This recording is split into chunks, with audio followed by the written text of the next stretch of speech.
காலையில் ஏந்த உடனே கரெக்டாக 6 6:30க்கு மாடியில் விடணும். விடலைன்னா அவனுக்கு தெரிஞ்ச லாங்குவேஜில் மாடியில் விட சொல்லி கேட்பான்.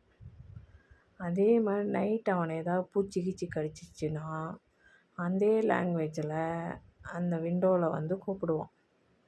இது யாருன்னு கேட்டிங்கன்னா டாம்.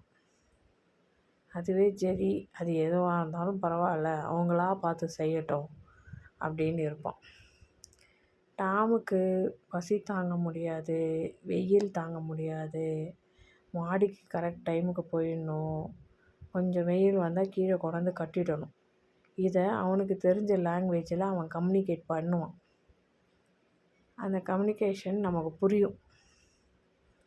அந்த அளவுக்கு சார் வந்து ரொம்ப பிரில்லியண்ட்டு. ஜெரியும் பிரில்லியன்ட் தான்.